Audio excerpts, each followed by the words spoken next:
नमस्कार दोस्तों, एक नई लर्निंग के साथ हाजिर हूं और आज की इस स्टॉक स्पेसिफिक लर्निंग में हम लोग जानने की कोशिश करते हैं कि ऐसी कंपनी को लेकर के जो कंपनी नाम से पता चलता है फॉरेन बेस्ड कंपनी है और जो कंपनी है उसको लेकर क्या मार्केट में कामकाज करते हैं उस पर जानने की कोशिश करेंगे। कंपनी का नाम है टिमकेन और इसको रखा गया है, पता है, बीएसई के वो इंडेक्सेशन पार्ट के अंदर जहां पे कह सकते हैं जो जहां पे बाकी segment wise capital goods item के अंदर अच्छी खासी रैली क्रिएट कर रही है पूरे सेगमेंट वाइज, वहीं पे इन कंपनियों की रफ्तार में ब्रेक लगी हुई दिखती है। और आज की ब्रेक नहीं है, आज तो केवल 1.76% की ब्रेक लगी थी, लेकिन पहले की बात भी करें कंपनी को तो ओवरऑल पिछले एक साल में इसकी ब्रेक जो है करीब 15% से ज्यादा ब्रेकआउट हो चुकी है, ब्रेकआउट नहीं ब्रेक डाउन हो चुकी है। और जो इनकी लोअर रेंज की प्राइस हुआ है क्या वहां तक आने के लिए उत्सुक क्रिएट करती दिखी है। तो चलिए जानने की कोशिश करेंगे टिमकेन इंडियाज लिमिटेड को लेकर। इनकी पोर्टफोलियो रेंज की बात करें तो पोर्टफोलियो के अंदर प्रोडक्ट में क्या क्या चीजें इनके पास शामिल है उस पर यदि हम फोकस करें जाके ये समझने के लिए, तो ये कंपनी कहती है कि हम इंजीनियर्ड बेरिंग का कामकाज करते हैं, जिसमें क्या क्या है इनके पास। कहते हैं portfolios anchored in the 125 year of the bearing leadership, जो कि driven by the our deep R&D capacities को लेकर के कामकाज करते हैं। तो सिंपल शब्दों में समझाऊं तो ये एक मशीनरी बनाने वाली कंपनी है जिसमें बेरिंग का जो कामकाज है वो काफी ज्यादा है, जहाँ पे टिमकेन हो, रोलैंड्स हो, फिलाडेन फियनियाज हो, ये इनकी कुछ ऐसी ग्लोबली पोर्टफोलियो ब्रांड की बात कहती है और इंडस्ट्रीज की बात कहती है जिनके लिए जो बेरिंग का कामकाज है वो करती है। इसके अलावा ये अपनी ब्रांड्स को लेकर अलग अलग नाम से देखा गया, जब टिमकेन्स बेल्ट्स की बात करती है, स्मिथ सर्विसेज की बात कहती है, R+ की बात कहती है, H&M हिंद की बात कहते हैं, उसको लेकर के हम मार्केट में ड्राइवन मार्केट को लेकर देखा तो ये सब सारे आंकड़ा साझा करती है। अच्छी खासी प्रोडक्टिविटी रन्स की बात कहती है कंपनी को लेकर के। तो चलिए थोड़ा समझने की कोशिश करते हैं कि आखिर पिछले कुछ पीरियड में इनकी स्टॉक परफॉर्मेंस में इतनी बड़ी गिरावट का संकेत क्यों मिलता है और निवेशक यहां से अपने पैसे को प्रॉफिट निकालने की कोशिश में क्यों लगे हैं। पिछले एक साल की ग्राफ के मुताबिक अभी जो प्राइस है वो नियर अबाउट द कह सकते हैं नियर अबाउट द 52 वीक के लो प्राइस के आसपास, जबकि ऐसी बात नहीं थी। बीच में मार्केट में अच्छी खासी रैली में जम के खरीदारी हुआ और खरीदारी होते होते जम के इनकी स्टॉक प्राइस में रैली क्रिएट करती नजर आई। और वो रैली ये था जो 2500 की स्टॉक प्राइस जो था करीब करीब करीब 2000 प्राइस बढ़ करके करीब कह सकते हैं कि 4600 तक प्राइस गई थी और आजकल दोबारा टूट के यहीं पे आंकड़ा दर्ज करती है। इनकी फाइनेंशियल पोजीशन के मुताबिक देखें तो सबसे पहले शमरी डेटाबेस के मुताबिक जानने की कोशिश करें तो कंपनी में ओवरऑल अपने बिजनेस मॉडल से 13% की कमाई आज भी 12 महीने की डेटाबेस पे सेव कर रही है, जबकि कंपनी में आउटस्टैंडिंग जो था वो भी बहुत ज्यादा की बात नहीं कहती, केवल 18% की बात कहती है। यहाँ पे चैलेंजिंग है जो नंबर ऑफ डे का आंकड़ा क्या कहती है, इसको समझने वाली बात पड़ेगी। इसके लिहाज से इसको देखा गया तो 141% है, जो कि बहुत बड़ा रिस्क फैक्टर नहीं दर्ज करती है। लेकिन बुक वैल्यू से जो मार्केट है वो आज 31% बढ़ा हुआ, इंटरेंसिक वैल्यू भी काफी कम है कंपेयर टू करंट मार्केट की प्राइस से, और हायर टू हायर 4800 की प्राइस तक गई थी। मार्केट में इंडस्ट्रियल की पी के मुताबिक इस स्टॉक का जो पी है वहां पे ओवर क्राउड की बात किया जा रहा, और कह सकते हैं कि अर्निंग पर से यदि 52 रुपए कमाती है तो उसके लिहाज से करीब 54x के मुताबिक भीड़ है और मार्केट की प्राइस के मुताबिक 21,400 करोड़ की मार्केट कैप क्रिएट होती है। प्रमोटर का कंट्रोल जो है वो नियरली 51% से ज्यादा की बात कहती है। ROE ROC की आंकड़ा दिखाए तो करीब 17 से 23% की दिशा दिखाती है। वहीं पे डिविडेंड रेट 0.09% और डेट टू इक्विटी काफी कम आंकड़ा देती है। करंट रेशियो के नंबर बहुत ज्यादा था, इसीलिए हमने एक स्टार्टिंग किया था इन डॉट फ्यूचर से, जहां से हमने net income margin outstanding versus हमने प्रॉफिट को भी कंपेयर करने की कोशिश किया। जहां तक इनकी फाइनेंशियल पोजीशन का ट्रेंड का सवाल है, उस ट्रेंड के मुताबिक देखा जाए तो ये कह सकते हैं कि इनका ट्रेंड रहा है वो इस तरह के ट्रेंड आंकड़ा दिया है ईयर एंड ईयर बेसिस की सेल्स ग्रोथ को लेकर।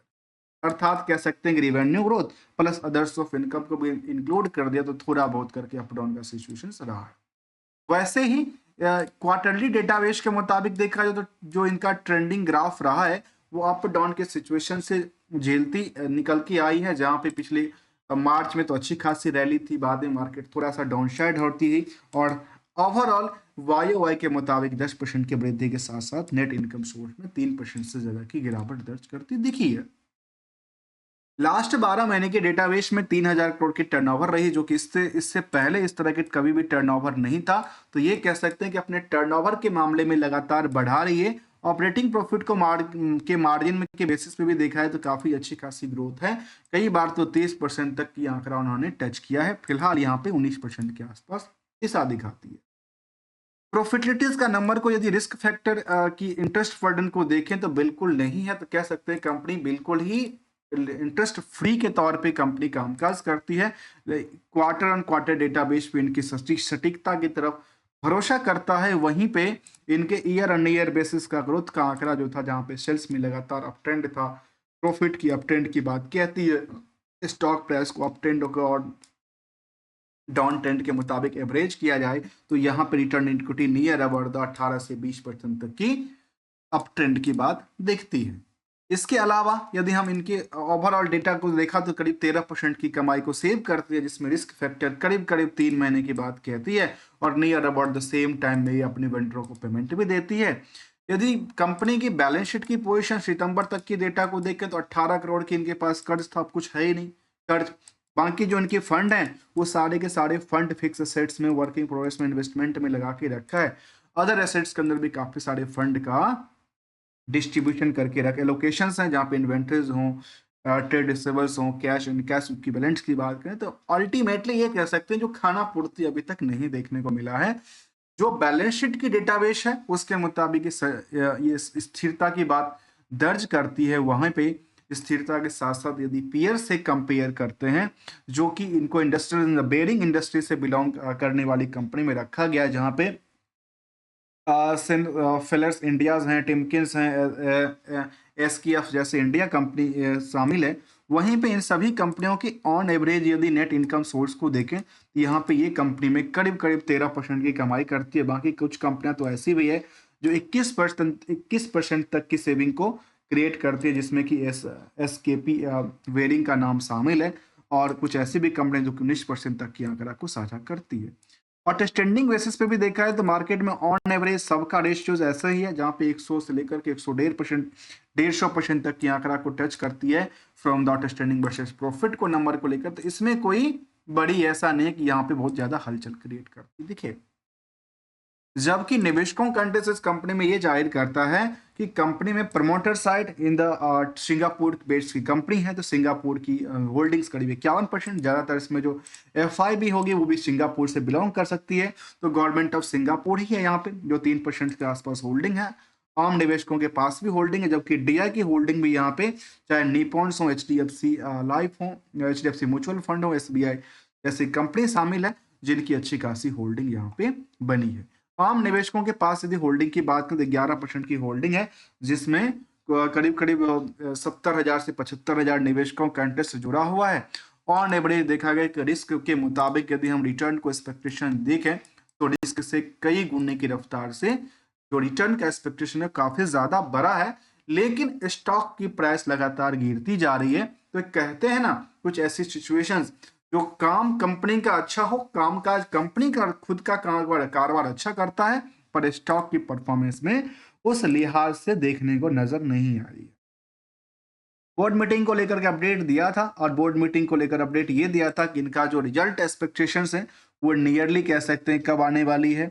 उनको लेकर कहा कि 5 फरवरी को इनका रिजल्ट आने वाली है। तब तक मार्केट शायद ऐसी, यदि कानो कान खबर हुई तो शायद या तो मार्केट निचले जो गिरती हुई समस्या है उसको बरकरार रख सकती है, और क्योंकि दो एक्सपेक्टेशन होती हो सकती है। और पहला एक्सपेक्टेशन की बात करें तो यदि मार्केट में कानो कान खबर मिली तो गिरने, दोनों अलग अलग इम्पैक्ट की बात करते हैं। यदि ऐसा लगता है कि मार्केट गिरता जा रहा है लगातार और रिजल्ट अच्छा खासा आ सकता है तो मार्केट को पैनिक किया जाना या मार्केट को एक ही बार में पंप करना और यदि मार्केट में उनकी रिजल्ट उसके बेसिस पे ना आए तो फिर मार्केट वहीं पे आकर के खत्म हो सकती है। तो ये कुछ आंकड़ा साझा करते हैं, क्योंकि दोस्तों किसी भी चीज को टारगेट जो है अपनी अपनी खुद की लगानी होगी और उसके मुताबिक ही कामकाज होती है, क्योंकि हमेशा कोई ना कोई अपने टारगेट को अचीव कर रही है, हमेशा कोई ना कोई अपनी एसल अपनी लॉस को बचाने में कामयाबी की तरफ जा रही है।